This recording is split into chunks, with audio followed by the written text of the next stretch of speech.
What's up, everybody? Happy New Year! Welcome back to the first episode of 2024, coming to you live from the Uncle Steve Shake Studios in Center Bonstead, New Hampshire.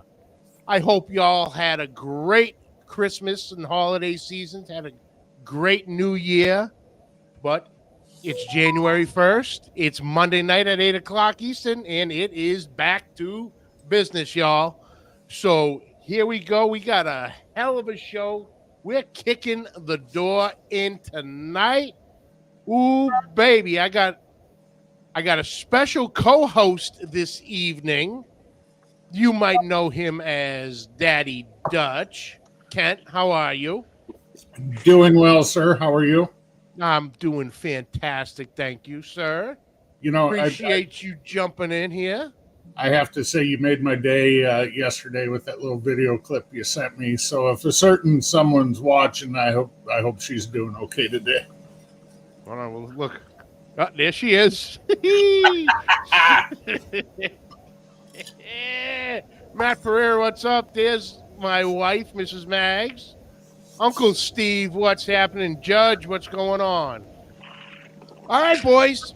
So, like I said, brought to you by Uncle Steve Shake from the Uncle Steve Shake Studio. So let's kick the door in of 2024 with the man, our barbecue brother, Mr. Aaron Lesley of Texas Oil Dust. Aaron, what's up, brother? What's up, bitches? How y'all doing today? There it is. Don't have that old excitement there. You know, everybody's been under the weather, so it's been kind of trying to get our heads on our shoulders of that. Yep. Chef Johnny, what's happening? Quentin Nelson, Tom, what's going on? So you've been a little down and out there, Aaron? Been a little down and out, man. It's I'm pretty sure it's all floating around everywhere, but yeah, it's been pretty intense. But you know, we muscle through it, push and do our thing every day. So you feel bad, you get up, you go to work, and go home and sleep for 12 hours. Oh yeah, that's it. I came down with something. Was it the week of Christmas or the week? I think the week just before Christmas, and it was like, holy hell, what is this? And you know, I still got the remnants of it with the cough and crap. It just has the hold of you, just won't let go. But that's me. It is. Randy, what's happening? So, all right, Mad Max, what's happening? So, Aaron, how was your 2023, brother? I'll tell you what, man, it's a good year. There's a lot of things going on, and you know, you can see a lot of things happening. Excuse me. You know, 2023, I think is proven to be a lot of ups and downs for a lot of people. But I think at the end of the year, it was a good year. It was a hard year, you know, trying to chase those qualifiers for the Jack, you know, and we only got 6 bungs. We didn't get 7. So that was kind of a letdown to a point that you just ran out of time trying to make it happen. And, you know, the year grew on and you know, sales were good. People getting into the barbecue side. I know inflation's up, you know, costs are high for a lot of people and they can't afford a lot of things and traveling and gas. But, you know, if you can just kind of push through and keep some of those good winning streaks happening, you know, it allows you to cook the next one. And met a lot of great people and a lot of new friends, and we've had a lot of good Texas tours and across the state, you know, the Royal, and I mean, it's been a good year, you know, and I mean, it's been a solid year. It's been smooth, and I'm kind of looking forward to 24. You know, new things, new beginnings. Hell yeah. Just before we go off on a tangent, there's one competition and one event that I definitely want to talk about. How did everything go with Cooking for Cowboy? Good. They raised a lot of good money. I think we ended up with about 21 or 22,000 total donations for my grandson. You know, the event was a success. We had 63 teams that showed up, and It was just a good field of a lot of great cooks and a lot of good barbecue family supporters. So, he was able to get to Pennsylvania about 3 weeks after that, maybe a month after that. Got some much needed rehab time, and they got him on a good program starting forward. He's moving his hands and he's able to stretch his legs out. And it's amazing. Botox does a lot of things. The same little injectable liquid, right? I mean, the people that ladies put in their lips, or people doing their faces or whatever. It's amazing what Botox was meant for and what it does for other situations. And so my grandson's getting Botox injections. And there's a medicine that they kind of have more, not a shot. I think it might be oral. I can't remember for sure, but and that's helping him not cramp up, and it's allowing him to stretch his arms out and his legs, and he'll lay on the floor, stretch his arms, and he'll goo and giggle and he'll make noises. So he's very responsive to that, and that's been going on the last couple of months. So we got him some walkers where he can stand up and he can actually kind of move himself around and wheel around a little bit. So he's getting some muscle memory kind of going on, and I think it's going to get better with time. Oh, that's great news. That's great news. I'll a little brown water toast Little to brown that. water Boy. toast. Cheers. Amen, to brother. Oh, by the way, Mr. McGuire, nice cup. Where did you come up with the idea for a red Solo cup? Oh, you like my that gosh. shit? Look at that. That's Like a good song.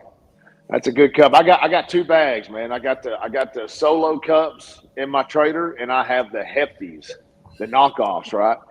And when you come and you need a drink, you get the knockoffs. No one really paid attention except the people who know that's my walk-up song. So, but then I bring them Solo cups out just for the competition, and can't give out the good stuff. Sometimes Solo cups are hard to find. That's right. Dutcher's having an issue finding them today. Yeah, they're definitely hard. Even our HEBs here in Texas don't really carry the Solo cups. You got to go to Walmart, or you got to get their brand of it, and everybody gives me a hard time about it. Oh, man, we're the Solo cup. I can't believe you're doing a cheap knockoff. No, that's just for you guys. I get the real deal. I actually told Johnny about it ahead of time. I was looking around the house for one tonight, and I said, "Yeah, I was trying to find a red Solo cup." And Johnny's like, "What?" I said, "Well, that's Aaron's walk-up song." He goes, "Well, I got that Uncle Steve's red Solo cup." There you go. I had a friend of mine Tim Kuykendall gave me an extra large hard plastic Solo cup with a snap-on lid and a long straw, so I wouldn't have to go back for many refills. I said the problem is the bigger the glass, the more I drink, and the more I drink, it catches up with you too fast. So I got to keep them in the 16-ounce glasses, man. We got to keep them in the smaller stuff. But absolutely. You don't want to walk away and leave the lid to a drum opener or something. No, you sure don't want to do that. That's detrimental. It's people still ask this day, man, did you paint it like that? Dang right I did. That's a special custom job, man. It takes the right time at the right moment to do that. So I've been guilty of that myself. I did it in Ottawa last year. I left one wide open after cooking pork on it, and had a little grease fire, and had about 2.5 foot flame shooting out the top of that drum.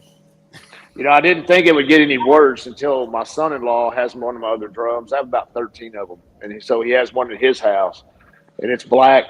It's got a sticker on the back, and so it's got the logo on the back, and I went and saw it. I went day before Christmas. I walked there and said, "Hey, man," I said, "that drum sure looks really good." And the lid is black on the top.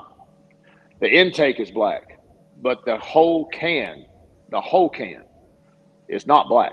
It's rust. He completely torched the powder coat right off of it. I mean, 100% around the side. It's as I said, it's a solid rusted drum.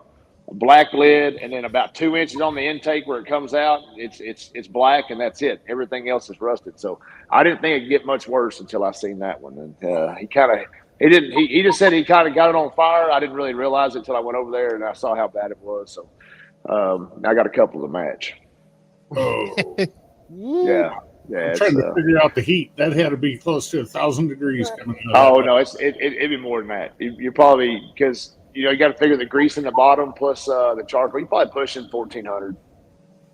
open flame. You know, I mean, you're up there. I mean, that powder coat burns at 400, but that doesn't mean the gauge is 400. That just means that they'll bake it in the oven at 400 degrees. So if you ever shot your can and you're running, say you're running 500 on the gauge, you may only be like 325 or 350 on the side of the can. I mean, you have to just check your temperatures, but yeah, it was torching. It was 1,000 plus easy. So Oops.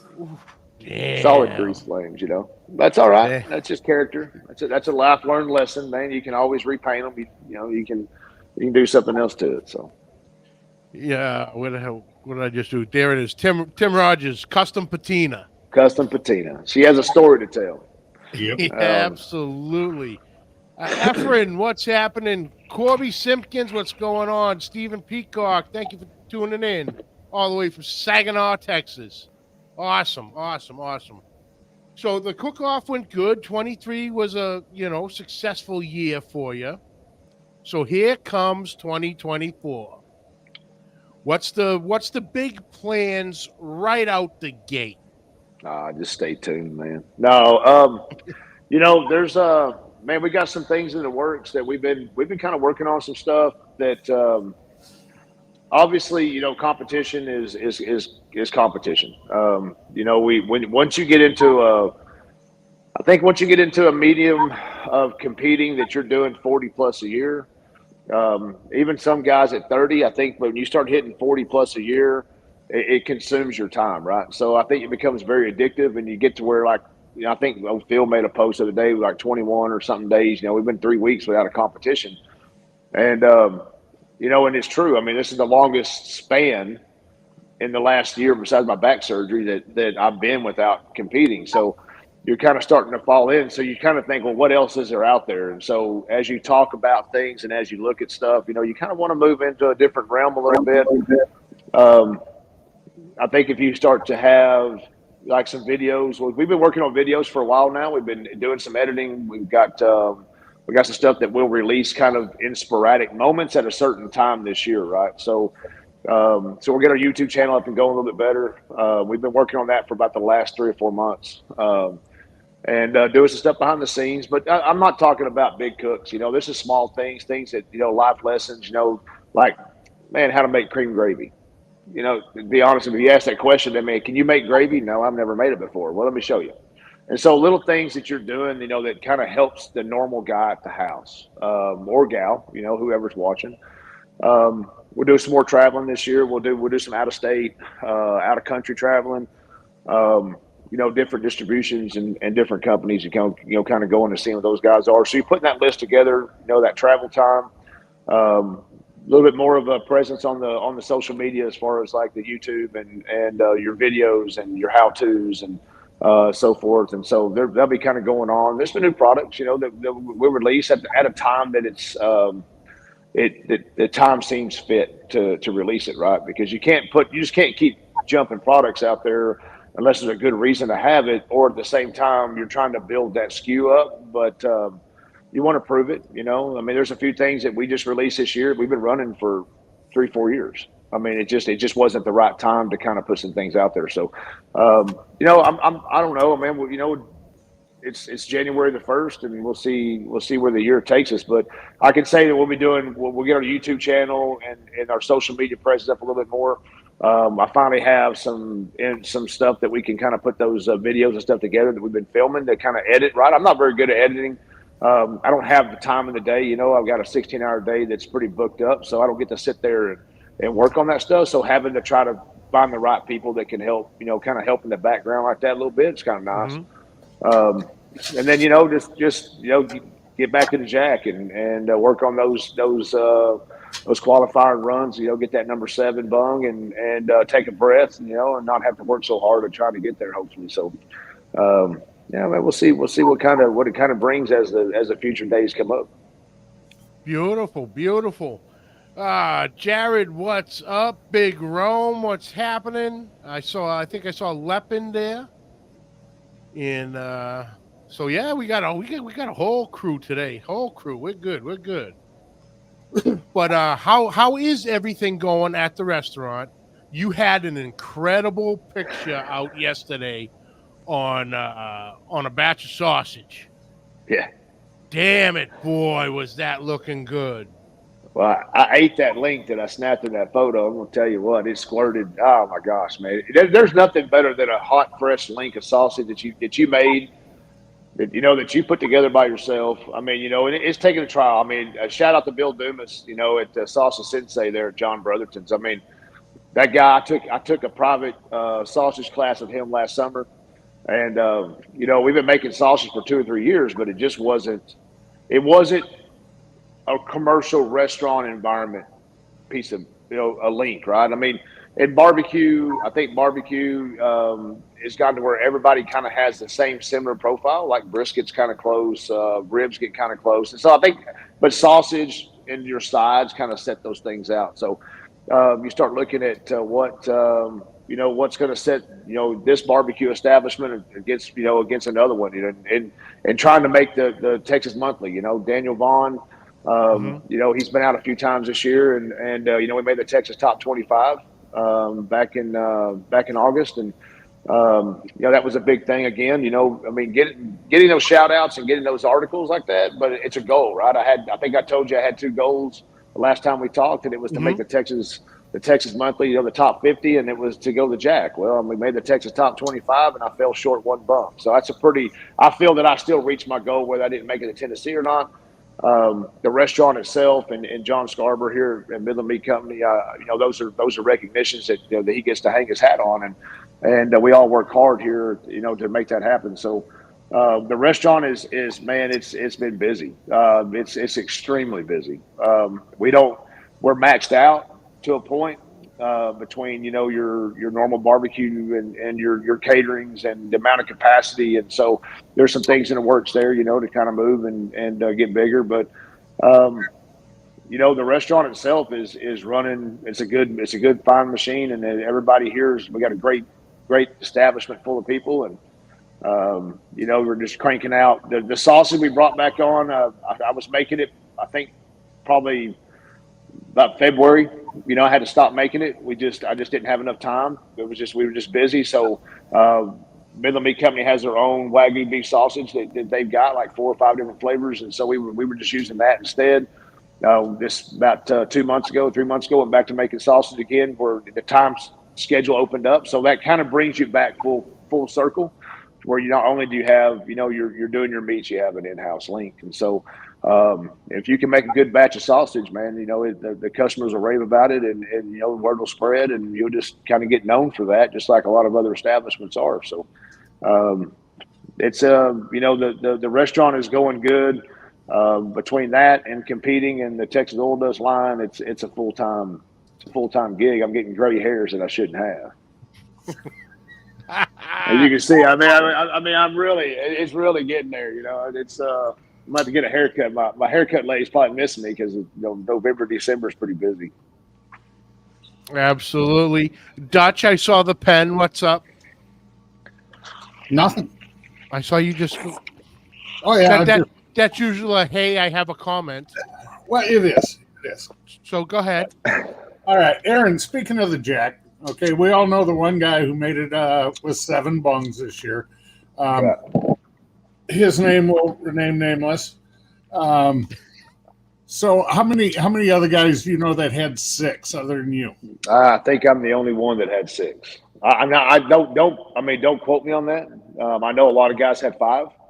But and I could be wrong, but I'm pretty sure that if there was anybody else, it could have been Chris Webb. It could have been, Brad might have gotten 6. I really don't have a clue. I think, just watching one of the podcasts one day, I think it was, everybody was spitting off 5. So I may be the only one that had 6, and I'll take that. That's a win in my book. That's a hard 6 to earn. It is. And, 7, I think, everybody knows why they use the number 7, but, to get 7 of them in a calendar year, that's still a hell of a year. And how many RGCs did you have this past year to go along with them 6? Well, reserves, I think I was at 12. Yeah, a couple points here, a couple points there, and I think I was at 12 reserves. I might have been 10 reserves and 12 or 14 grand. So I was like 20 or 24 reserves and grands out of 54 this year. So I mean, it's but as I said, it's like we only get 6 qualifiers out of say 12 or 14 grands. I mean, that's that just goes to show you, like, it's not the number, right? It's that you went there, and it might have been that you went to a contest and it wasn't a state championship. They only had 48 teams, and you won it with 48 teams, not 50. Or it could have been you needed 25 and you only had 24. Or you tried to scrounge a team up, to get somebody to come out and cook. I mean, there's all kinds of stipulations and all kinds of things that happen there. But I'm going to tell you, if you're chasing something and your heart is in it and your mind is in it and you are on locked on schedule to where you're really focused. Man, it becomes such clockwork that you miss one weekend and it'll throw your whole game off sometimes. So it's you have to continuously beat the path and make that work. But to be able to say for Bill, to get 7, that's an awesome. I've qualified twice, so I have 2 autos. And so, I mean, to be able to know that, hey, I did earn my spot to the Jack. I won 2 auto events. And then to know that I fell short one, I mean, I'll take it. Just makes you work harder for the next season. And as soon as August 1st came in, we banged out 2 real quick, and then of course got into the winter bunch, and then it just became tougher, and which of course put you to where when you're chasing something, you don't realize where you end up at, and that put us higher up in the standings for CBA. So ended up being 3rd overall with CBA, and I wasn't expecting that. I wasn't paying attention to that part of it. But the little things here and there just kind of trickle in with that hard work and effort you put in. Yeah. The last time I talked to Chris, I know he told me he had 5. Okay. So, but I haven't talked to him for a little bit now. But. Yeah, I think it was 5 because he was at World Food this year in Dallas. He was right next to me at World Food. We hung out and talked, and we were just talking about how you get going on that roll, and all of a sudden it's like you hit that wall, and there's just you're just trying to pull it out, but sometimes it's just you're working too hard. You have to say I don't give a shit, and then when you do that, then you have to feel it, and you have to. I mean, you have nothing to lose, right? So you have to just quit caring so much and just go out there and do your thing and put that part of it in the past. Mm-hmm. Now, I know it'll be a bit of a haul, but Aaron, come on up to New England. We got a couple Jack Autos. Jack, you have more than one Jack Auto in New England? Oh, yeah. We got. You can't. There's only an auto is just only has one contest for that state. Right, but yeah, New England, we got the 5 states within. Oh, well, I'm sorry, man. That makes us like an idiot. I didn't realize that. Yeah, like if you're in Massachusetts, you can be in all 5 states within like 45 minutes between New Hampshire, Vermont, Maine, Connecticut, Rhode Island. Oh man, we got a lot of friends. We got a lot of people up there. I mean, if I can find someone that's got some equipment, I'll make the trip. Hey, I don't know how if you're still doing if you're strictly drums or if you do offsets. I got a beautiful competition pit sitting in that driveway right now from Backline Fabrication, Ryan Newland out of Austin. I tell you, Ryan builds a hell of a pit. I've seen a lot of his work, and it'll cook just as good as anything out there. So if I can make that happen, man, it's a quick flight. I'll ship my meats up there. I mean, I want to go. I want to travel. I want to fly some places, and get out there and do that, and go see some things, meet some people. But I mean, I would love to chase those ones that are just like that. I think if we can make that, we can swing that a little bit. I'd love to try to make that happen. I think a lot of Hunsacker drums up there, isn't there, Johnny? Some. I know. If you can put a piece of meat on it, I'll cook on it. I don't care. There you go. You see Aaron out there with 4 Weber kettles slinging some Q. Hey. I haven't cooked on a Weber in probably 15, 20 years. I've never owned a Weber. There was one at a house that I used to stay in that was there, and we cooked on it a couple of times. But man, I've just never really been on the Weber. kick, but I mean, it don't take long. You just make it happen. So, Hell um, yeah. there's drums everywhere, and if not, we can build one in about 45 minutes with a charcoal chimney and a grate and a few screws, and we can make something work. So, Hey, I've been known at Bike Week to go to the local grocery store to buy a bunch of meat to grill up during the week, and went, shit, the grill at the house don't work. And might have been known to just lift the entire shopping cart into the back of the truck and just turn that some bitch on its side. that's right. That's right. Been there, done that. My first drum was cost me $35, and I found a old water barrel with a removable lid. My gosh, I think I was hauling. I was working oil fields back then, but I found it. I took it to my brother-in-law. Said, "Hey, can you burn this with those motors you're doing?" He burned the wax coatings off of it, and so we tossed it in there. We burned it up. I cleaned it up, and I just spray painted it. No lining on the inside, just an old water barrel. Had a 2-inch bung in the bottom, and put a Weber charcoal chimney. Filled it to the top of the handle. I just took the handle off, and I just moved it up to the top. 2 sheet metal screws, and just gave it a little hole. Hooked it, pulled the plastic off of it, and that Weber charcoal chimney fully to the top of Weber briquettes, the blue bag, right, would last exactly 4 hours. I mean, I'm talking within 5 minutes of the lower above, and have like 1 or 2 briquettes left, and it would run 300 degrees. I made close to $4,500 on chicken in the next 7 weeks, cooking on that thing, and just chicken. That's all I cooked on was chicken, and I was like, gosh, this investment's crazy. This. And I started building drums. I mean, it was like, I'd use that design and win. I still have it out there. The OG is still sitting out there. So if I got to bring him out of retirement, I can. But a Weber kettle, I mean, I just used a Weber chimney. That was my fire basket for about a year, awesome. A year and a half. I mean, you did what it was just it. Just had to cook chicken on it. So, Beautiful. Oh, brother Steven, what is going on, brother? Happy New Year.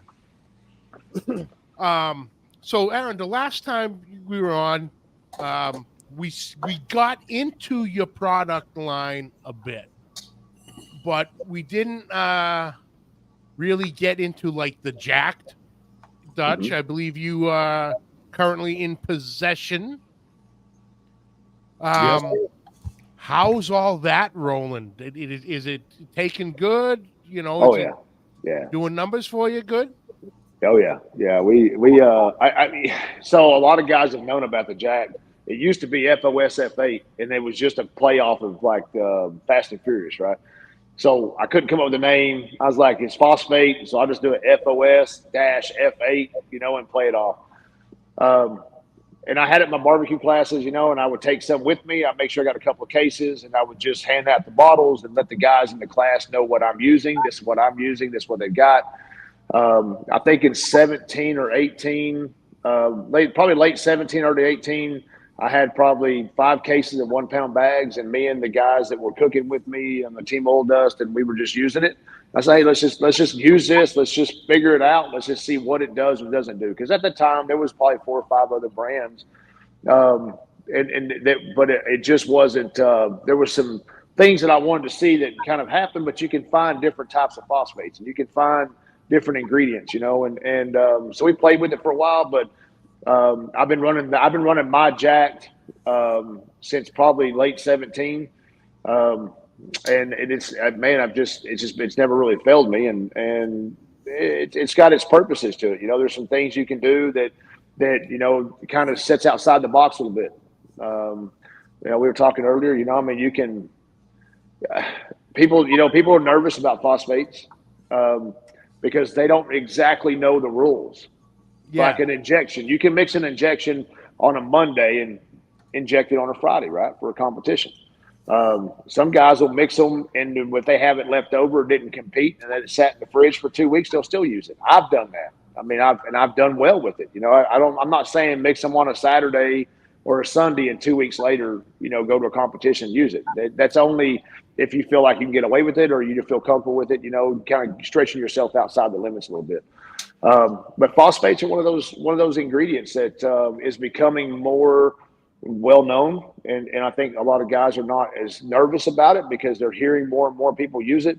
And it's a tenderness game, really. It's just it's a tenderizer, and if you really get down to the effects of what it does, and you can use a little bit, you can use a lot. It just depends on the protein you're using and how far do you want to take it before you make it so mushy. You don't need teeth to eat that beef. So, how do you want to get it? You want to. If you take it too far, a KCBS judge is going to kick you out. They're just going to say, "Oh, this is way too tender," and it's going to be. So you have to really know your values on it. But my jack is one of those deals. You can mix it. You can set a bottle. You can put your liquid in there, and you can just start dumping injections and phosphates and this and that and all the things you do. Shake it all up and inject it. It's not going to turn hard. It's not going to clump. It's not going to separate. It's not going to do a lot of things. And so, a lot of guys as they get more and more and more, the messages come in and say, "Hey, man, I've been doing this, and am I doing this right? Yeah, you're doing it right. I didn't really tell the difference. Okay, add a little bit more. You'll know when you've added enough." But I did do a comparison survey one time. I put 5 phosphates, about 19. I put 5 of them on the table. We did 4 ounces of water and 2 tablespoons of each one, and we drank it. I want to see what it tastes like. I need to know because if you put so much in there, that flavor will come out in your injection. It will come out in your meat, right? So if you don't know what it's going to taste like, so every cup was a small amount of liquid and a small amount of phosphate, and you could taste each individual phosphate. And so that way, if somebody forgets, oh man, I may have already put 2 tablespoons of phosphate in my injection. Did I put it in there? Did I not? Oh crap! So they put 2 more in there, and they taste this weird alkalinity kind of metallic flavor, or they have what everybody's tongue is different, but you need to know what that's going to taste like so you can pinpoint that out. So you can say, "Oh shit, I shouldn't have put so much in there," or maybe I did. I need to write that down or whatever, or back it off. So you need to know what your meats are going to taste like because I taste every injection. Every time I make an injection, I taste it. I want to make sure that injection tastes like it's supposed to taste. And if you have an aftertaste in there, well, what is that aftertaste? Well, did I put something else in there? Did I not put something in there? Did I put too much of something? And so you always ask yourself these questions, especially someone who's on a consistent roll every weekend. You want to make sure your stuff is on a kick. So we tasted it. I had 5 guys come in the trailer. I knew what cup was what. They did not know what cup was what. And so we shook them up, got a spoon, and we tasted it. You could taste the phosphates in the water until you got to mine. And it wasn't a flavor. It was like drinking water. And so knowing that, it was like, okay, maybe we are onto something. So you can go more. And I kept increasing that 4 ounces of water. I just kept increasing the phosphates till I found a number of tablespoons that I could taste the chemical that I just put in there. And then I knew that was mine. I just kind of, use that on a bigger scale. And that's kind of how I got to where I started using a certain amount that's in my videos and in my classes or whatever. So it's kind of that. So, you can, and I'll make, if I'm doing a pork, say I'm doing ribs and we're doing a 4 meat contest this weekend and I only use, half the injection, then I will save that injection from this weekend. I will use it next weekend. I'm not afraid of it. I'll shake it up, let it room up temperature. I'll inject it and I'll go on. And it never let me down. So I'm not afraid to go a week or two, with that same injection mixed up, with the phosphates in there. Oh, cool. So that's interesting. So there's really not a suggested amount. It's more of like you said, taste it and see how far you're willing to go. And a lot of practice cooking comes involved too with that, Yeah, I don't practice cook, but every weekend I may go a little heavy. I may back it off. It's going to play on those 4 factors, right? Where you're at, what kind of contest are you cooking? I've never cooked a KCBS backyard, so I don't know. I'm sure that the judging criteria is the same. I don't know what kind of judges the KCBS, if they are certified KCBS or they're more of just got a training class. I don't know how the backyard versus the professional side works for KCBS. But it's all going to depend on, of course, obviously where you're going. And your elevation is going to play a huge part. Your elevation of your cook time and your routine versus, are you going to what part of the state are you going to? I've never cooked New Hampshire, so I couldn't tell you that the tenderness would be, but here's what I do. I try to make sure that I run the same thing every time, but the amount that I put in my meats is a trial and error. I found that a certain amount of this protein with a certain amount of liquid for my injection with a certain volume of ounces, right? So if I run 28 ounces of injection for one brisket in my burn-ins, I know that a certain amount of phosphates carries me to a certain tenderness that I'm looking for. Now, if I was starting out and I'd say, well, I'm just going to do half of the amount that I recommend on the side of that bottle, that recommendation is what I've come across. But if you may not want it quite so tender, or it may not fit your profile because you're using more liquid or less liquid, right? So if you're using less liquid, then say 2 tablespoons and 14 ounces is the same as using a quarter cup and 28. So you may be in the same volume, right? So it has to fit your profile, but you have to play with it a little bit. And if you didn't feel that, you got anything different, then you need to go up and increase it a little bit. I mean, it's just like anything else. The seasonings, a little more rub, a little less rub, a little too much. If it's burning on you, too much sugars. I mean, there's all kinds of factors that play in that point. But the recipe on the bottle is my recipe. If I'm going to use it, I'm going to suggest to you the same way, exactly how I'm doing it. So if you've got it, I think on the side of the bottle it says 28 ounces of injection, quarter cup.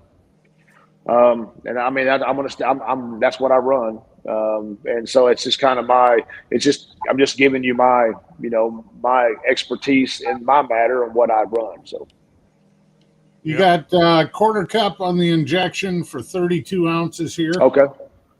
And then for brine, quarter cup for 20 ounces, I believe it says. I'm old on blind, and it's dark on dark, so I believe that's 20.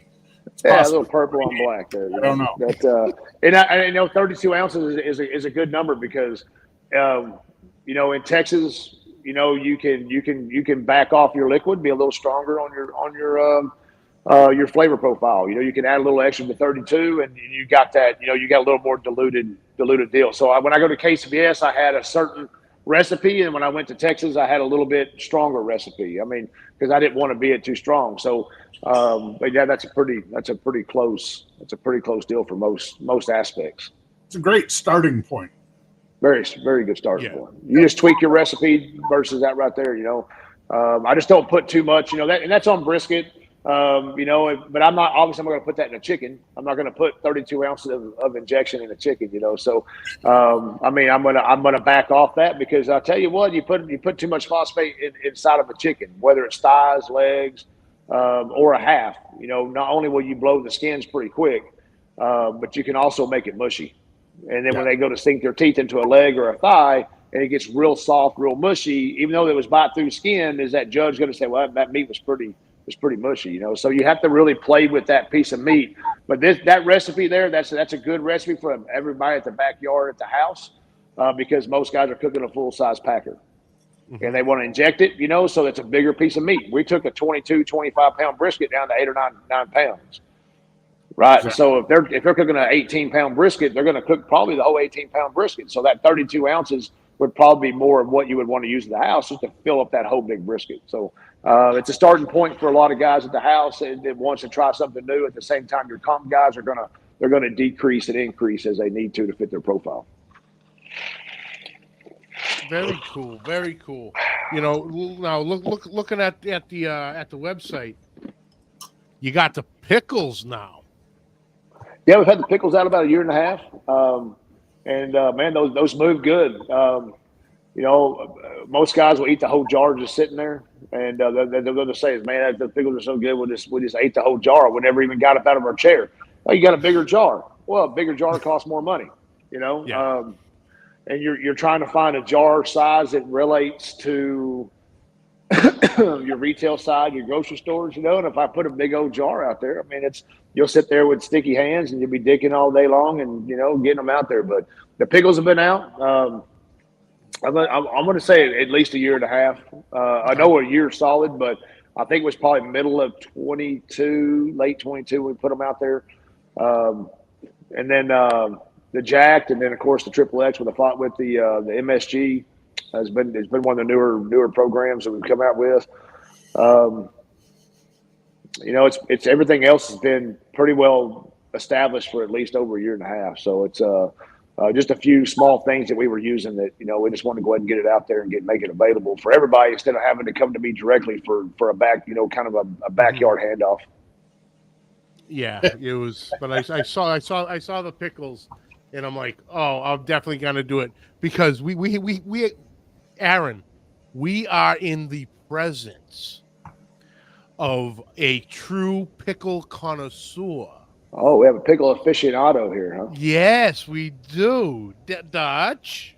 Oh, no, sir. Aaron, I will tell you the story backstage. It's not something that's really suitable for air. I'll just say it has to do with a very large chain restaurant and why I don't eat pickles. Okay. Oh, right. Shit! So Sound that like a was good story. fun. We that pickle, just to touch base on it real quick. We've been running. That's a family recipe about 40 plus years. Okay. And so it's got a good kind of. I love sweet pickles, but this has that. It's not a bread and butter pickle. It's got a little sweet kick at the very beginning, and then it follows up with a nice tasty dill at the end. So we made the pickle. The pickle recipe was just for the kids in the summertime and eating them at the house. Walk around with a couple of them, and the grandkids, everybody be going, and everybody always ate them at the house. But then I tweaked it a little bit because I made it for barbecue sandwiches. It was just for a good brisket sandwich. I'm not much on a dill pickle slice. And when you put a dill pickle slice and some onions on that sandwich, it has in the sweet barbecue sauce going on there, you got a great brisket sandwich. I just took that up a step, and by us putting them on there in my food trailer back in 17, 18, it just kind of spawned into, they said, hey, what are these pickles on here? These are fantastic. I said, I don't know, they're just pickles. That was my only answer I ever had. Well, they're just pickles. It's just a family recipe. They're just pickles. And then somebody said, "Are you ever going to can you sell me some?" And so we were just selling them in quarts. We make 25. We make 5-gallon buckets. Six 5-gallon buckets of pickles here a week at the restaurant. And so the pickles we have a standard dill slice, but we also have our house made pickles. And then when I put them in the jar, because people were buying by the quart, we would just sell them by the jar. So that's kind of where it went to. And but that's how the name came too. They're like, hey man, what are these pickles? I go, oh, they're just pickles. And then it just stuck. And then I'm like, oh, they're just pickles. And that's why I just named it Just Pickles, because there wasn't nothing fancy. It was just a family recipe that we just put in a jar. So kind of fun. Nice. See, Dutch, 10,000 people can't be wrong. Yeah, they can be. Chris Main, see, oil, dust, pickles are outstanding. You know what? And if I was with Aaron the whole step through processing and I got to seal that jar, this is going to come out wrong, but I'd eat Aaron's pickle. I got to figure out how to clip that. That's going to be a viral thread. Oh yeah, that's tomorrow. I told you it's going to come out wrong, but. So you want my pickle in your mouth? Is that what you're saying? Well, no, not really, Aaron. But thanks for playing wrong, Aaron. I'm playing around. We're going with it anyway. Oh shit! Big Roma's asking Aaron, which seasoning would you say is your bestseller? Oh, the Old Dust, 100%, hands down. The Old Dust has been the original. The OG he's been that rub has been with me from day one and since 2012. And we didn't put it in a bottle till 15 and start selling it late, like October 15. But the Old Dust itself, I'd probably say 8 or 10 to 1 on the Old Dust. It's just good all-purpose rub. It fits everything. It's got where it's at. And, that's been our best seller, to date, hands down. It's just hard to beat it. Nice. Is it me or is the chat had just gone haywire here for a second? It's a little bit. Okay. Laura joined, and I don't know. I Simon. mean, this number here on my screen, I got there's like almost 200 people trying to say something in there. So, or 200 comments. I mean, I can't go click on it, without my finger going like this all over the screen. So, Yeah. There we go. We got James Page. We got actually James is joining us next week. Talk about a little barbecue, little drum action in building and everything. So that's going to be exciting. So Aaron, Houston, next month. yes. You there? Oh yeah. All right. I'm going to set you up now. I'm planning on being on the grounds pretty much all day on Thursday from morning through, running around, seeing all the boys, doing a quick little 10, 15-minute shots, some videos of like your setup and all in all that. Because the one thing I noticed this year was the barbecue side of the Houston Rodeo doesn't get any coverage. It's one of the biggest parts of it, with everybody that comes for it and the fun, the parties. But the coverage is very minimal. The only coverage the news showed was the actual party aspect of it and not the barbecue. So I had with my small brain, it had to be a big ass fucking light go off going, hey, dummy, you got to capitalize on this one. So I'm going to be going around, setting up some times with the boys, to get you guys the recognition y'all deserve for what you guys do down there that weekend is mind-blowing, So are you in the oil dust tent, or are you with another team? Yeah, another 10. Okay.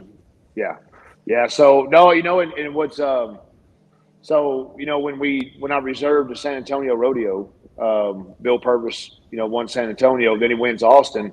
So there was a shot that I might get somebody, whoever reserved one of those two contests was going to get to go to Champions Row for Houston as in honor of that. But since Bill won San Antonio first, then the Austin one, I think Eddie gets to go back to Houston. So it was kind of a fun idea to know that there was a shot there that you might get to be on Champions Row, and so yeah. But no, we'll be cooking for a tent, the same tent I was at last year, Smoking Strokers. I'll be up there, and we'll do that. And I mean, it's kind of cool, because that's my first time to ever get to go, and didn't know what to expect. I didn't know about the parade. I didn't really know how they did all that, the celebration. But what was really neat was behind the stage, when you're waiting to go up on the stage, they bring everybody up there, and all the cooks that got a call, are all back there behind the tent, behind the stage itself. So everyone's back there congratulating and shaking hands and talking. So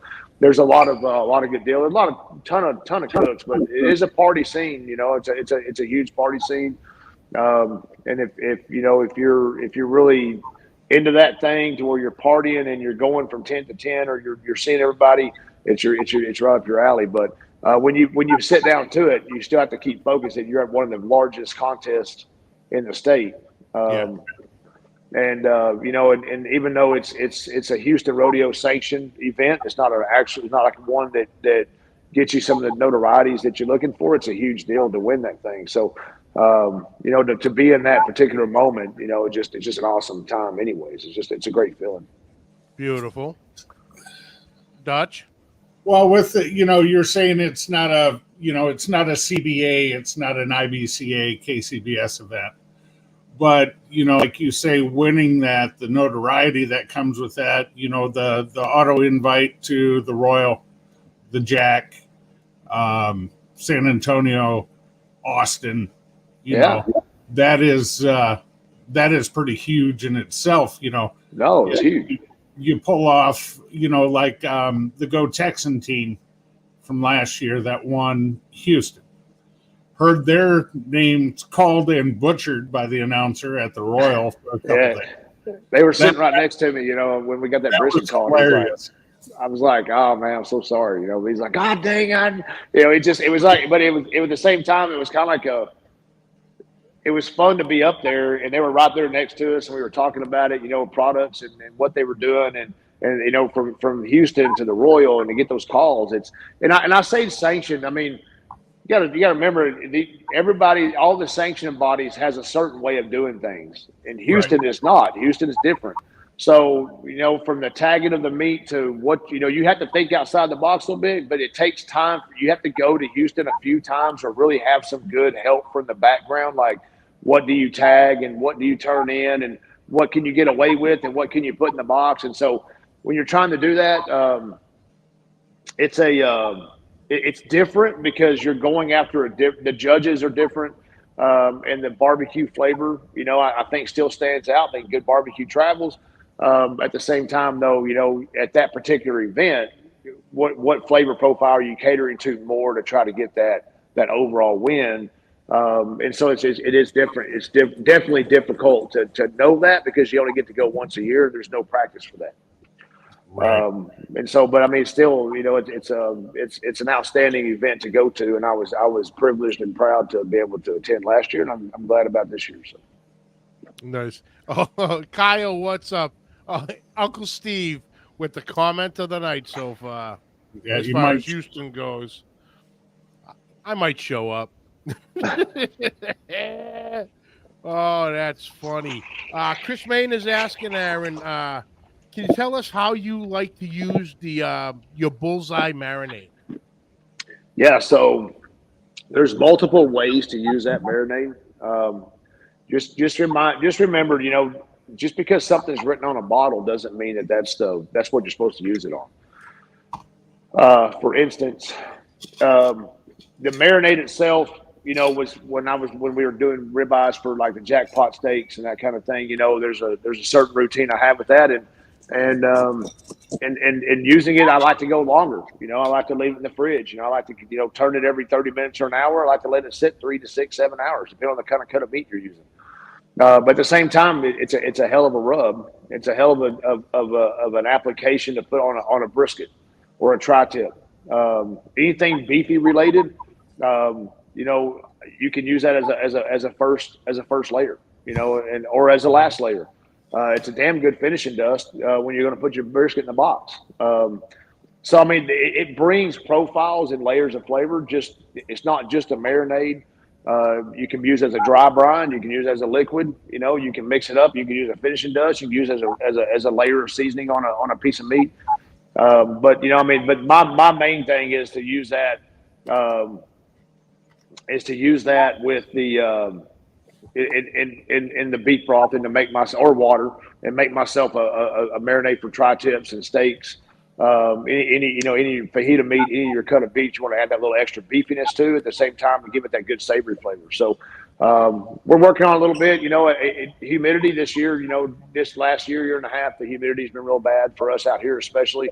And so some places it gets hard and some places it doesn't. So I'm trying to work on getting some stuff in there to kind of ease up with that a little bit, or I'm going to have to go back to a bag, and put it in a bag. But the marinade itself, it's got multiple uses and it's versatile. You just gotta, it just depends on what you want to do. But I like to let it sit 3 to 6 hours minimum in the fridge and just let it soak all that up. And it's going to tenderize a little bit. It's not going to be like a huge tenderizer where it's going to fall apart in 30 minutes. But it's definitely going to get inside those creases, those crevices where all that fat content is, and it's going to help break some things down. And 3 to 6 hours is my normal number. If I have a jackpot steak and turn ins at 7, I can get there by 2 o'clock. The steaks are going in the marinade as soon as I can get my trailer opened up enough to make that marinade up and get it set if I haven't already made it. So, I just like the longer you let it set, the better it is. Well, there you go. Josh, Skinner Farms, what's up? Brother CJ. James Page, are you still working on a new chicken marinade and injection? Yeah, we matter of fact, we're in the finishing process on the bag work. and the the packaging on it. But the Rooster Juice will be coming out pretty soon. We've been using. I made the Rooster Juice back in 19. We played with it for a while, then I backed off, and then 20 COVID hit, and we just kind of, you had to get your taste buds back after not being able to taste salts and everything else. So, but I think probably 4 or 5 of us ran it for a while, and then we kind of backed off. And then COVID kicked in, and I kind of went back to using it. And then I was like, well, so I played with it, and then I backed off. And it's like I played with it, and so I've been since 19, probably summer of 19. I've been making this one injection marinade brine. We've been making that product, and so I've been running that Rooster Juice now for the last 7 months, pretty much almost every weekend, trying it different ways, trying different stuff to make sure, is it better with a brine, is it better as an injection. But we actually use it here in the restaurant for turkey and for our chicken breast when we grill our chicken breast on the flame griller, the char broiler. We dry brine our chicken breast with that Rooster Juice, and that's the only seasoning we put on that chicken breast when it goes on the grill. And then it goes into your sandwich or your chicken plate, whatever it is that you're ordering for. So we've been using it here solid in the restaurant environment for quite a while.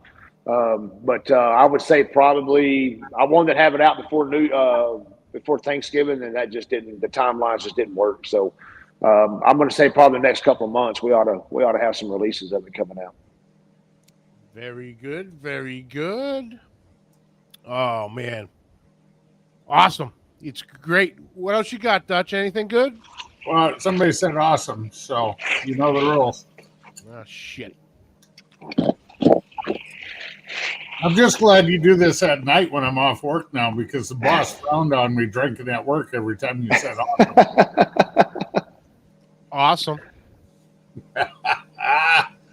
So, I'm a Aaron, child. You can do this all night. Aaron, I got a question for you. If you could pick out one first place meat category win, which one is it? I think I know the answer. It's going to be San Antonio Rodeo brisket. I think I saw a tear. It might have been dust that Bill was kicking up. But. Yeah, I would say that if you're talking about out of all the first place wins that I've ever gotten, it would be San Antonio Stock Show Rodeo. It'd be that first place brisket out of 288 teams. That's going to be my number one. As of right now, it's my number one all time high as far as winning that. And what's your biggest GC? In terms of what do you mean? Like the biggest filling or the biggest teams or the biggest? I mean, like just the overall biggest one. The one that stands out, like that first place brisket at San Antonio. What's the one that stands out the most to you? Means the most. Probably going to be my first. Man, there's a couple of them in there that like my first hat trick. Was 27 teams, and I hit my first hat trick at that contest, and that was a pretty big moment. But I would say probably my biggest GC to date that was the most memorable. And I'm probably going to kick myself in the rear later on because I'll be like, oh man, I should have said this one, but. My first one back in 16 was a state championship. It was 78 teams, and I got the declaration from the government. Not the government. God dang, the state. The state declaration that they give you with the seal on it that we get here in Texas or most contests for the state championship. That's framed. It's on my wall, and so that was my first state championship to win. With that many teams, 78 teams, and I went on a pretty good run after that for a while, and. So that was probably my biggest moment because it was very shockingly. It happened, and I wasn't expecting it to happen. Right, it just kind of fell in place, and so that's probably one of my biggest ones back in not my first GC, but my first state championship GC. So that was here in cancer cook-off that we had cooking for Patsy, and she passed away on us with breast cancer. But that was probably probably one of the biggest moments for me as a young cook starting out in my first actual year to be competing. Okay, I'm gonna throw a curveball at Johnny here because I can't hit the curve. I know that's why I'm throwing it at you. Uh, Dream team. From the cooks you know, the guys you know. You have to pick your box runner. In KCBS, you got to pick who's going to make your boxes, your garnish, your chicken cook, rib cook, pork cook, brisket cook. Top 6. One of each. Who's it going to be? Me? Nah, I'm asking Aaron. I'm just Oh, you said it. Okay. Oh, okay. I'm sitting here going, whoa, you're spinning my own. Who's going You threw it. to put together a dream team, Aaron? Who's going to cook your Oh man, you know, ribs, your pork, your brisket, and who's going to make your garnish boxes for KCBS? oh gosh, you know, you got so many talented guys that have done so much, right? And you got your friends, you got your road dogs that travel with you, and they do the things, you know. So, I mean, anytime that I get to cook with my buddies here out of West Texas, you know, Chuck Long and Paul Whitaker and Tommy Smith, and anytime I get to cook with these guys on a basis is outstanding to me. We always have great success on something, right? I mean, there's always that moment. But if you were going to, we're gonna pick an event. Like if you were really going structurally to really just like, let's just say we're going to the Jack. Okay. I mean, because I was going to say Uvalde, but Jack works. Oh, okay. No, we can go to Uvalde. Hell, I mean, you're 160 plus teams there too. So I mean, really, I think at the end of the day, you know, I mean, my friends that I cook with on a regular basis, I would always want to have them in my corner. Period. Every time we go to World Food, we go to the Royal, we go to the Jack, we go somewhere. I always invite the same guys because those are my friends. I'm comfortable. We know the routines, and you know, I think when you get that far into it, you just want to have your friends there to enjoy that moment. Is it more about, you know, who's going to cook chicken, ribs, brisket, pork, you know, and do your box and all that stuff? I mean, I think when you have a group of friends that does that on a regular basis, I think, you know, you kind of more or less just go with it and go with the flow. So my friends out of West Texas that I'm comfortable with and that know the routine, you know, that I'm going to say those guys, you know, Tommy and Chuck and Paul Whitaker. Those are my road dogs out here, and I would want to have those guys with me all the time. Zach Williams up in Lubbock, you know, Gary, and you know those guys that we went to the Jack 2 years ago with. I mean, those guys are good people, and they're great to be around. But if you were to sit there and honestly say, okay, let's put a team, and let's kick the friendships out of the way, right? Let's leave that out of the way. And you said, I want you to put together a 4-man team, the box runner and the garnish deal. Who would you going to pick?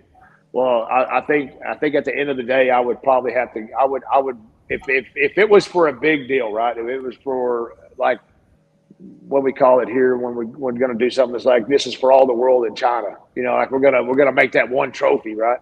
You know, I would say that if you said, Aaron, who are you going to take? I would call Bill Purvis up. I would call Phil. I'd probably call Fred, and I'd say, hey, look, guys, what do you think? Think we can go, 4 of us go out there, pick, you know, we'll just draw out a hat, pick a protein and do it. And I would hope that one day something like that could ever happen just because, you know, we cook together and we know each other, but they're solid competitors, you know, and everybody's good at what they do. And I think if you were putting it in that aspect, you know, I would love to see the Texas guys, you know, get together one time and cook one event and put that out there, you know, and try to make something like that run as far as who runs the box. You know, I mean, that's just, I need someone with two good, a right and a left foot, not 2 left feet. So I'll let somebody else pick on that. That leaves Zach Williams out of it. Yeah, don't watch him run because he leaves his flip flops or whatever he calls them, Crocs or whatever he's wearing. He'll leave them in the back and run through the mesquite bushes. You know that. You know, and no, I mean, honestly, there's so many good people that do a very good job and they're very consistent. But if you said dream team wise, you know, my buddies are always going to be the people that I take with me. and I asked to go with me. But if on that aspect, I'd ask Purvis, and I'd ask Phil, and I'd ask Fred Robles, and I'd say, man, let's go see if we can't bang this out, and let the chips fall they fall. If they're not interested, then that's okay. But I think it'd be fun to do that one day at a big event. Well, you got Bill, Phil, Fred, and you. I'd say that's pretty solid core lineup right there. I might end up being the box runner. There might be somebody else better that wants to slide in and cook one of the proteins. I mean, you couldn't ask for a better. This is my opinion. Texas has a very diversified field of cooks. Oh yeah, because not only can we cook Texas barbecue, but we can go just about anywhere in the United States, out of state, and go cook over there and be just as competitive, right? Because we've learned how to go under, we've learned how to go over, and we learned, the flavor. We have to adapt those profiles. Where a lot of guys up north, or east, they can't come down here and cook as good because they don't have that experience where they got to go go more tender, less tender, something like that. So I think with that good group, I think with the guys you got there, I think it'd be a hell of a time, and it'd be one for a video for sure. Well, like you were saying with, I remember this past Royal, and the one a couple years ago when I was down there and saw Bill on the stage with a 180 chicken the first day. Saw John Barton on the stage this year with third place pork. All the Texas boys getting calls in brisket this past year. I mean, Texas was very well represented at the Royal. So saying, you guys have different elevations, different areas in Texas to where I can see how your guys' food travels quite well. If you can just figure out those small points that not many people are used to figuring out, then I think you'll be able to do good, and be competitive just about anywhere you go. But you have to have that experience of of knowing how to overcome some small things and where to put it at. I mean, it's just I think it just takes a few years of cooking, and it takes just multiple times of doing it over and over again. That routine wise, you just you get banged out. So where you going to KC? You over in Alamosa, Colorado, or you go out to the East Coast or West Coast. If you just know your routine and how to compensate for where you're cooking at, I think the flavors will still do good.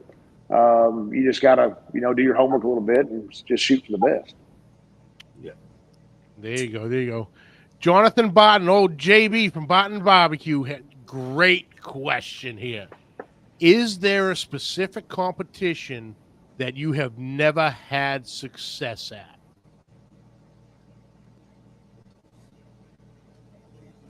So it's like Robert Rocha forever was saying for like 11 years he could not get a call at the Danny Dietz. Right. And he said he finally got the monkey off his back this year with a rib call. I honestly would say that out of all the cook-offs that I've gone to repetitiously over the last 6 years, since 16 or so, and out of all those cook-offs that I've been to, consistent every year gone to it, right? Uvalde is one cook-off that I've been to 5 times, and I didn't get any meat calls until last year. I got a 12th chicken. So I got a 10th brisket this year. So, I've gotten a call now, but I've been doing 3 years. I went without anything. I got a steak call, but it wasn't in the barbecue side, right? It was in the steak side. So, there hasn't been very many cook-offs that I have goose egged where I just sat in my chair. But those are also I've only been there one time. But in order to know what that one cook-off is that you have never done good at, man, I would honestly say until this past year, this last 2 years, whatever, Uvalde would be that one that I just never got a call at. Well, no, that's wrong. It'd be San Antonio Rodeo up until this year. But that's 5 years that I've gone and I've sat there and listened to 30 other people get called and never get a ticket, and I've been there 6 years. So San Antonio up until this year was that one cook-off. I still love the story when they called like second or third in brisket, and hearing you cussing back in the background as son of a bitch. And then all of a sudden, first place brisket. No, And look who's RGC.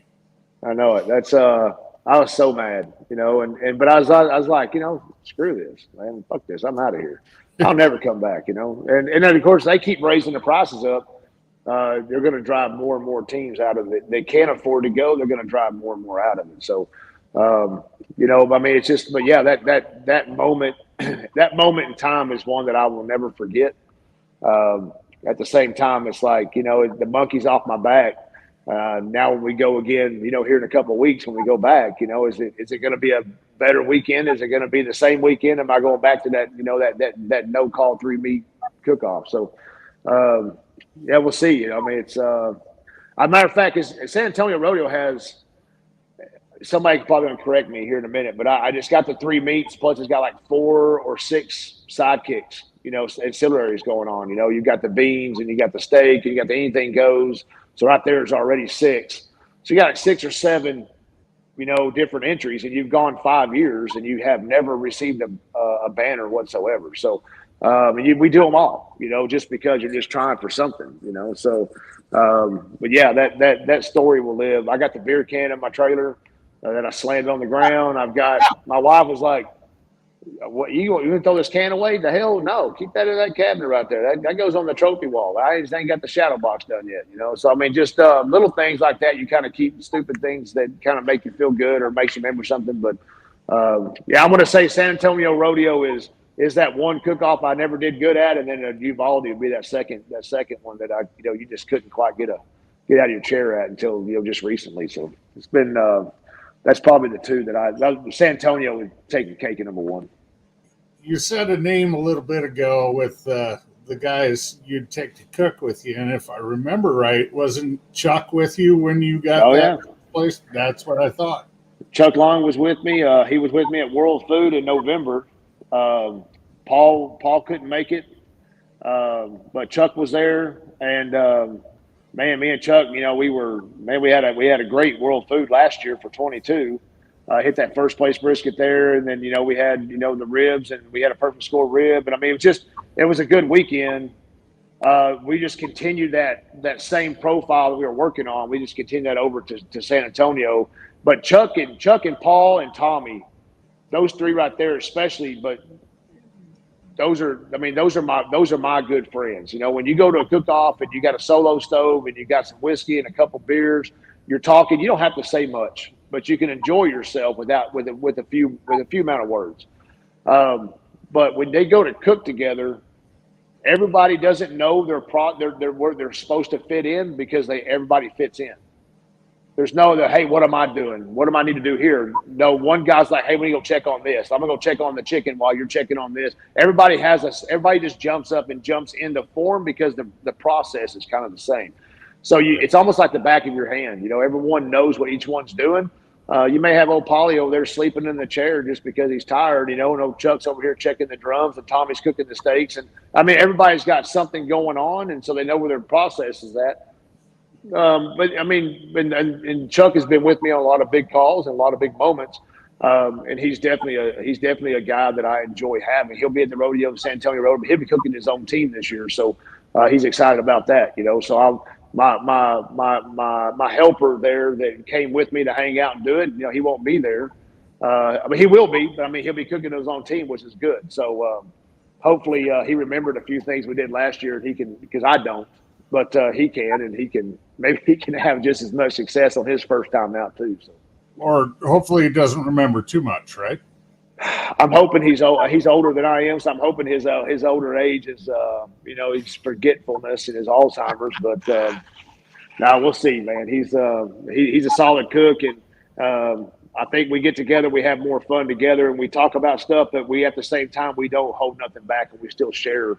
So if he forgets something, I'm telling him what that is, and Paul the same way, Tommy, everybody. So it's barbecue is the one sport that if you don't win, you're happy when you see your friends win.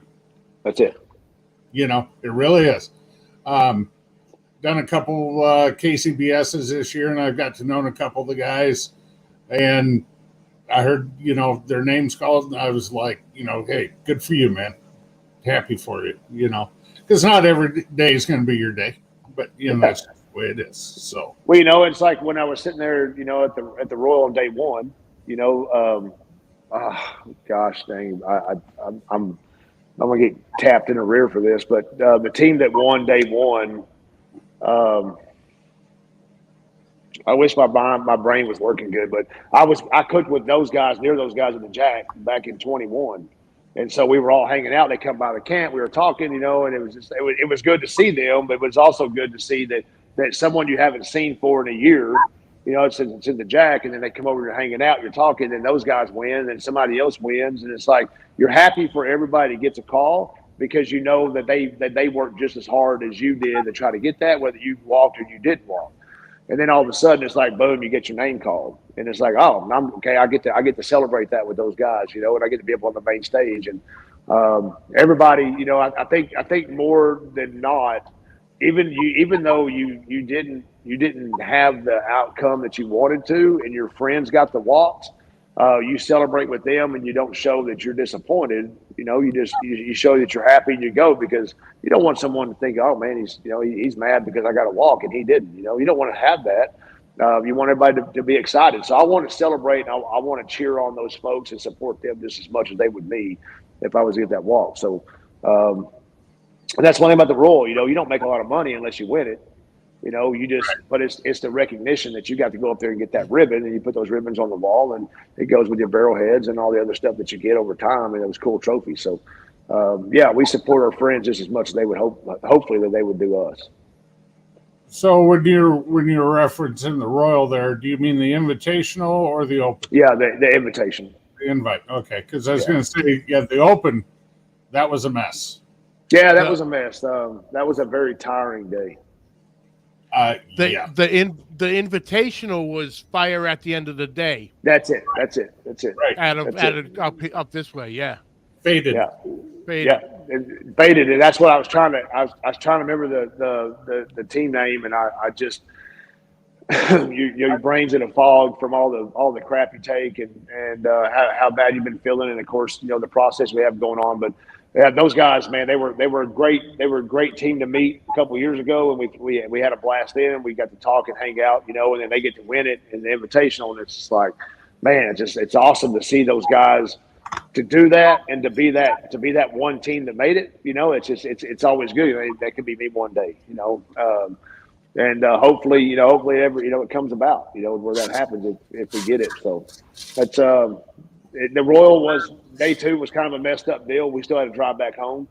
I had an event I had to be at too at 5:00 on Monday afternoon. So we drove as long as we could, Sunday night, and then pulled over, got a nap, and then kept driving. But that was kind of a mess, but it happens, and good things come out of bad situations. So yeah, that was, I don't know who I felt worse for in that situation on Sunday.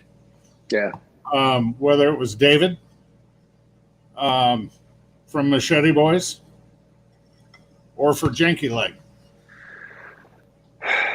David, I will say they both handled it with great class, and I know David. And because David's even farther north than I am. He's up in, by the Twin Cities in Minnesota. Yeah, that we were sitting on the edge of the track, to walk out that exit. We were just right there on that edge, and then whenever they announced it, they were walking out with their chairs, and they just dropped the chairs right there. Everybody just went like, "Holy crap!" And then it's the mad dash. So that was a huge thing, because just kind of like a couple of years ago with San Antonio Rodeo, they didn't get to celebrate with everybody, Purvis and them, they get to celebrate like he would have instead of GC on a Tuesday, Right. Janky, he got the GC on another day, and it does suck because you get robbed but at the end of the day, it still happened. And I mean, it's like so unless you're in that position, you can form your opinion. But unless you're one of those two people that it happened to, you just don't know what those emotions are going to be like. So everybody can form an opinion, but they handle it with class. They did a great job on their social media side and telling everybody. And Jordan, he's just he's an outstanding guy anyway. So a tough cook, and I enjoy cooking with him whenever we get a chance to. So they did a great job, and definitely. I mean, just handled it. I felt bad for Jordan not having that moment, but what David did is like 10 days later or something, showed up at the contest Jordan was at with the trophy, handed him his KCBS Open Championship trophy, put the robe on him, did the whole 9 yards for him in front of everybody that was at that competition. Was really class act on David's part. Yeah, and that's probably one of the biggest, award videos that I think probably got a ton of views. I mean, because we were sitting there just thumbing through all the stuff, right? And we're looking, because we're at a contest and we're looking for the results and who's going live and so forth. But then when that came on, you just I mean, everybody zoned into watching that little ceremonial deal they kind of put on last minute at that cook-off. So that was much needed. It was much appreciated. The barbecue family always kind of comes through. So it's good that they took the time to make that presentation for that particular moment happen. Yeah, and the other, the big announcement at the Jack this year is that both Machete Boys and Jakey Leg will be in Houston next month and at the Jack later this year. That's They're good. recognizing them both. So I thought that was cool too. Yeah, that was really good. Very, very outstanding. And I think when something happens on that level, I think when everybody kind of comes through and says, you know what, we don't want to see one guy, in the moment, and then all of a sudden, 4 days later, gets taken away. I mean, you want to involve them all, and when you do that, I think that just shows the commitment to the barbecue organization, no matter what state or what alphabet you're cooking in. I think it shows that no matter what happens, the people that put these things on and promote them and support them, they want to see everybody. They want to see everybody succeed and be able to enjoy on that. So, what are you laughing at there, Dave? I've never heard it put that way. No matter what alphabet you're cooking in, I love that. That's hilarious. I've never heard it said that way. Oh, that's awesome, Aaron. Oh, awesome, man. Well, so let me guess. Awesome has become my Tomball VFW. It has been. It sounds like it. It sounds like it. Okay. If you own Shorty Shorts, old Rob's show, you said the Tomball VFW, you got a drink, and that's the deal. I mean, that's no, I think everybody gets their own little rhythm going, and awesome seems to be your. So now you need to keep, you need to coin the phrase there, make your little deal known, and everybody can join the same festivities for your show. I got a real nice picture to show Aaron here from last year. As soon as I find it, real nice picture of me and Rob. Sorry, I know which one. Oh no! Is he just behind you? Yeah, we were in the back in Half Fast Cooker's tent, and the man's trying to change, and these women keep walking by going to the restroom for the cooks, to the spotter pots. So I said, stand behind me. I said, I'll block you while you change. While he was changing, I had to, he was taking off shorts, putting on blue jeans, so I had to snap a picture over my shoulder. Oh man, I actually, I need to check on my boy Rob, because every the last 3 or 4 years he's had a New Year's night, New Year's Eve special kind of thing where he gets up there around 11 o'clock or 10:30 and starts doing a whole broadcast, and he didn't do one last night. I need to check on him, make sure he's okay. I have that picture beat. Aaron, no, don't. Yeah. Too fucking bad. Here's a picture of Dutch taking a picture of Brother Rob's crotch. Buckle. I have the picture of the buckle. He has the picture of me taking a picture of the buckle. No, you're not taking a picture of the buckle. You're taking a picture of his crotch, you sick bastard. Oh, no. I wouldn't do that unless he's wearing his shorty shorts. Get all that view up in there, huh? Oh man, Oh, he's good night. a character, boy. I love old Rob. He's a character. Oh, yeah. Yeah, he definitely is. He's definitely got a face for radio. Oh, yeah. But the best thing is his GC he got, and instead of playing his walk-up song, they fired up We Wear Short Shorts from the old Nair commercials. Oh. Hey, do you want to bust his chops for a quick second? Who? Roaches? Yeah. Might as well. What do you say, Aaron? Hey man, I'm in. Anytime I get to talk to Rob is a good day. Because I do need to go check. I didn't go check my sausage though. All right, let me just. I've already checked out your pickle, so go check out your sausage. All right, because obviously we gave it to him and he's yet to play it, so we're gonna play it right now. Oh shit! Not this. Oh yeah, shit. This is from last year.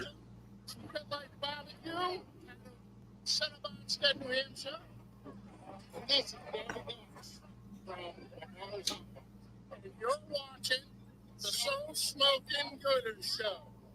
He asked us for an intro for the show. He's never played it. Oh man! So the intro finally got played on this show. So this year we're going to corner him. Don't corner him up. You're gonna have to get him to do it. That way he can record one on his right there when in person. That way, he gets everything he wants. Because I tell you, Rob's bloopers on his intros are more fun to watch than sometimes in the actual intro, right? Because it'd be like, like him and Robert Smith. Oh, you said it wrong, dummy. You know what I mean? It's just, but we've listened to. I can't remember one night.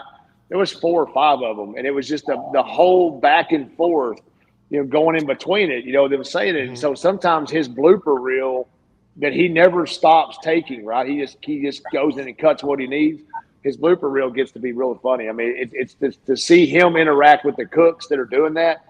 He has a very natural talent that kind of comes out with that. So there was one other one other than Roberts, and I can't think of his name. It starts with an E. God dang it. I don't know. Ira Green's got a good one. Oh, yeah. It was Iris. Flying G. Iris, yeah. Yeah, it was Iris. And then I'm sorry, but when Kit Polk did his, I've never met Kit, but I would say Kit was half in the bag when he did his. He's probably he's half in the bag when he wakes up. That guy's got a story that could fill up a 12-hour day and never say the same thing twice and never even get off the first week. I mean, he's got a story for everything.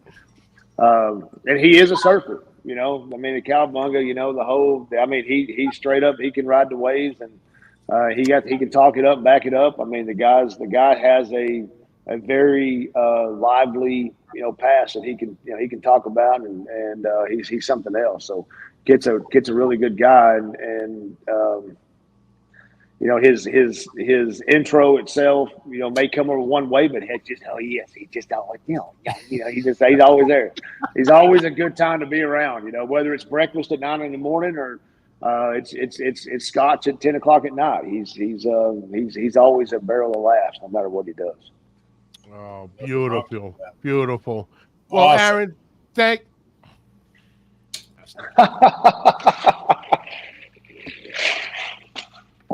tomorrow's gonna suck.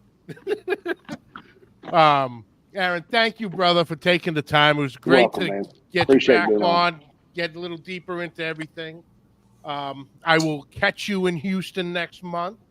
Dutch, thank you for jumping in. This was a good time. Thank you, sir. Guys and girls, thank you all for tuning in. Appreciate the support. Next week, James Page from Patriot Barbecue, like you said, member of Texas Barbecue chapter, be joining me talking about drum building and custom drums he's got going on, and probably a whole lot more. But like I said, thank you guys for tuning in, and until next week, keep the smoke rolling.